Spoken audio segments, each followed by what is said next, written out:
going to talk about pickleball. We're going to talk a little strategy, especially about the third shot, the famous third shot, which pertains to the serving team. So the serving team is back here, let's say in the right side. Opponents are ready. And the serve, one of the better serves is, of course, back here in the deep corner, trying to get this guy's backhand if he's right-handed. And then the return comes back, and it can come back here, here, here, either way. This team is back here in the deep, and they need to now play up against a team that has come to the net. And this is what's called the third shot. Now these two guys here, their goal is to, of course, both be up at the line, but they are not necessarily able to do that. They have to wait for the correct ball. So the deeper this shot, way back at the baseline, they're going to have to make some choices. And depending at your level, you need to decide which shot you're going to hit. Now, I like to have you choose between 3 shots.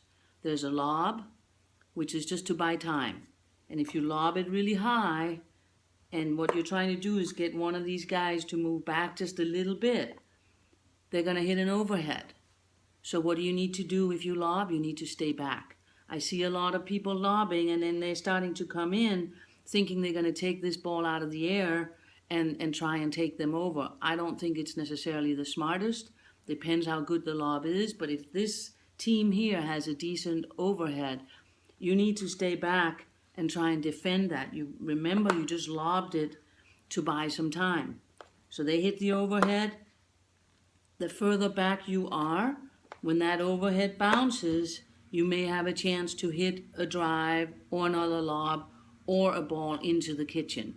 You have that choice. But the lob is just to buy time. And if you're a beginner and you're not able to transfer these deep shots into a kitchen shot, I think you need to learn to lob it first, just to not lose the point.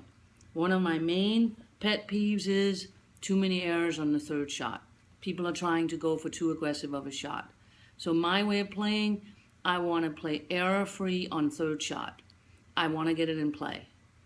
If the team happens to hit a winner, it's better than me making the mistake.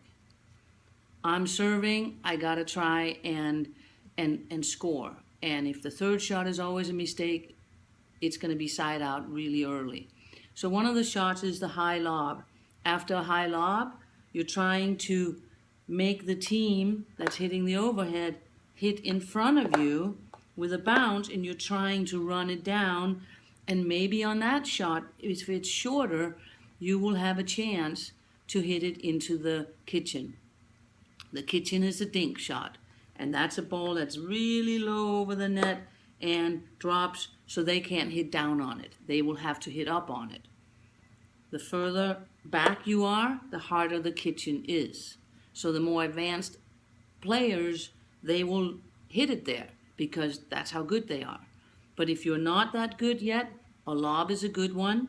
Your second option is if it bounces relatively short in front of you, either one of you, and you have a chance to drive it, you could hit it really hard and hope that one of these volley people will spray it. The harder it comes, it's hard for them to control it maybe. Now, when you hit it really hard, should you come in? You're going to run right into it. So that if you hit it really hard, both people again stay back. Wait and see what these volleyers do. They spray it. They boink it. They hit it back hard again. You need to wait and see because it's all timing. The harder you hit, the less time you have to move because you have to be still by the time they hit the ball. The lob buys you a lot of time, so you could come in, but they're going to hit an overhead. That's the most aggressive shot in the whole world. So why would you walk in towards an overhead? That will come to your feet. So if you lob it, you stay back. If you hit it hard, you stay back, ready to run.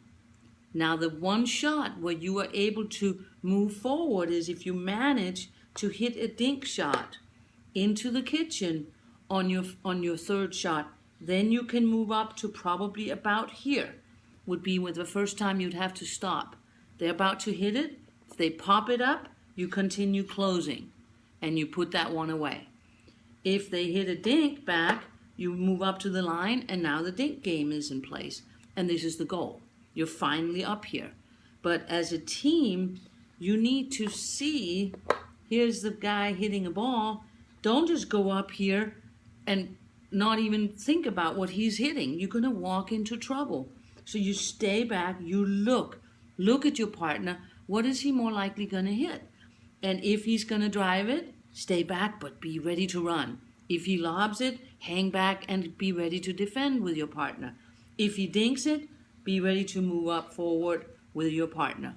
So that's the third shot lesson for the day. You have 3 choices in order of defense, or in order of how easy it is. The highest percentage shot is a lob. The second highest is a hard drive back. The third is the dink. The third is the highest level. But if you're not at that level yet and you start making errors by attempting it, do a few lobs, do a few drives, so you're not the last one always hitting the ball as an error. Play error-free on third shot ball. Good luck.